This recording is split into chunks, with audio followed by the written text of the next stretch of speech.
Welcome to the Haven Collective. I'm J.R. Forasteros, and this is the Beacon Bit. Today we're talking about the final tool that Jason Stanley outlines in the fascist toolbox, the tool of valorizing labor. We're bringing that into conversation with the unholy trinity that John introduces us to in Revelation chapter 13. I was 18 years old the first time I visited the Dachau concentration camp. Dachau is the original concentration camp. It's the first one that the Nazis built, and it's one of the only ones that's in Germany because of that. Over the gates of Dachau is the infamous Arbeit, Macht, Frei sign. It's in iron in the gate, and in German that roughly translates to work creates freedom. Now, obviously, that's a lie. The Nazis did not create this camp with a mind to set anyone who entered it free ever again. But why lie about it? And why that particular lie? Why the lie that work will set you free or will create freedom for you?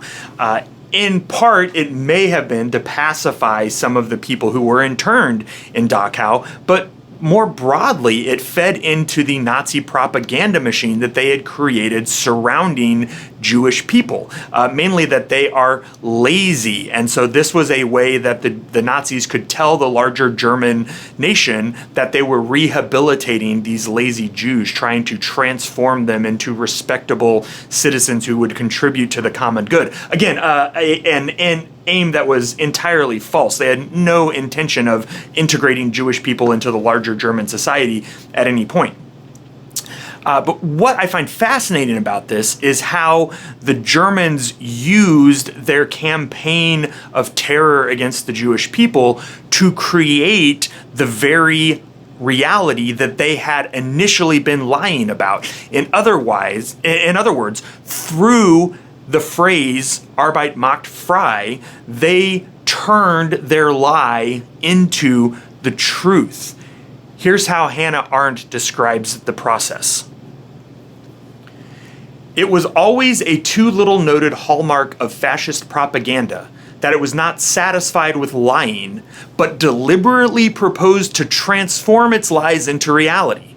Thus, Das Schwarze Korps conceded several years before the outbreak of the war, that's World War II, obviously, that people abroad did not completely believe the Nazi contention that all Jews are homeless beggars who can only subsist as parasites in the economic organism of other nations. But foreign opinion, they prophesied, would in a few years be given the opportunity to convince itself of this fact when the German Jews would be driven out across the borders like a pack of beggars. So again, what she's saying, right, is that the Germans were telling the whole world that Jews were a bunch of lazy beggars who just were parasites on whatever nation they were a part of, and that's why the Germans had to do what they were doing, right? And she said people didn't really buy that, right? But the German propaganda machine knew that they would start to buy it in a few years after the Germans took steps to turn their lie into a reality. Here's how Arendt goes on.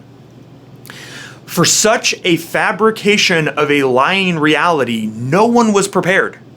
The essential characteristic of fascist propaganda was never its lies, for this is something more or less common to propaganda everywhere and of every time. The essential thing was that they exploited the age-old Occidental prejudice which confuses reality with truth and made that true which could until then only be stated as a lie. We so easily confuse reality with truth that fascists are able to make true, which up until that point had only been able to be stated as a lie. This is something we've seen again and again and again throughout this series, is that fascist demagogues start with lies. They say things that are patently untrue, that they know to be untrue, but then through the policies that they pass, through the things they enact, they turn those false statements and those false worlds into truth. They valorize what is evil and they vilify what is good until we're living in an inverted world. Now, this is something that John displays very clearly in Revelation chapter 13, because so far in the book of Revelation, we have met God, the Father, as the one who sits on the throne. We have met Jesus as the always slaughtered lamb, and we have encountered the Holy Spirit as the 7 lampstands that are the churches, this sort of blend of the Holy Spirit creating the body of the church. But now in Revelation chapter 13, we're being introduced to the unholy counterpart to that. In opposition to God, the one seated on the throne, we have Satan, the dragon, who is waging war on the children of God.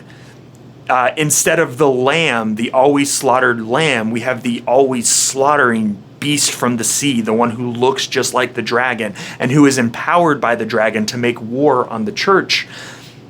And then the counter to the Holy Spirit, who gives voice to the church, who enables us to be Jesus's faithful witnesses in the world, we have the beast from the land, who we talked about as the one who looks like the lamb, but speaks the words of the dragon. So we have this sort of early Trinitarian formula in the book of Revelation of God, the one who is seated on the throne, God, the always slaughtered lamb, and God, the one who animates the church. And then in opposition to them, we have the beast from the dragon, we have the beast from the sea, and we have the beast from the land. These 3 opponents of God who are working on earth to make God's way look criminal and to make the way of the dragon look beautiful. This should be very terrifying to us. The idea that we could live in a world that gets good and evil so upside down that people could praise what is evil as good, and yet that is exactly where we find ourselves. So how do we resist that? Well, actually, one of the main ways that fascist regimes have been resisted around the world has been through labor unions. And that's actually one of the reasons that fascists are always quick to attack labor unions, but it's specifically because labor unions create solidarity across class and race lines. Labor unions bring people together around a common goal, which is our own, the workers' own good. It's usually pretty easy to motivate people to act in their own self-interest, and that's what a labor union does, right? It brings a bunch of people together who have a common job and convinces them to work together for the good of all of their fellow workers, which includes themselves. This is why fascist regimes have so often targeted labor unions as a part of their policies of rhetoric. It's why the so-called right to work initiative is so insidious, because in being an anti-labor policy, it masks itself as something that's good for a worker. Again, it's that inversion of good and evil. Now, I want to suggest that while labor unions are fine and good and have their place in building solidarity, they should not be the only place, arguably not even the primary place, where people come together across class and race and gender lines to form solidarity. I think the church could be a beautiful example of creating solidarity across society. Church is one of the few places that has the opportunity to gather people who are from all different walks of life around something that we all have in common, which is, of course, our experience of Jesus and our commitment to his way in the world. This is one of the reasons a church should absolutely be pursuing diversity as a non-negotiable, because when we bring together people from all different walks of life, from all different backgrounds, from all different races and economic classes and experiences and identities with gender and sexuality and all of that, we became a rich tapestry where it's possible to build this community that has a strong enough web of connections to resist the encroachment of authoritarian regimes that want to take away our freedom and dehumanize us. Now, this is a big calling, and I think, frankly, Haven is further down the road on this than a lot of other churches, but obviously we always still have work we can do better. So I look forward to, in this week in our Beacon Bit, as we're rounding out the series, exploring what it looks like for Haven to continue to lean into our calling to be a diverse community, particularly with an eye towards building solidarity that can help us resist the unholy and wicked inversion of good and evil that we see from authoritarian regimes, and uphold the faith-filled way of Jesus. I look forward to that discussion, and until then, grace and peace be with you.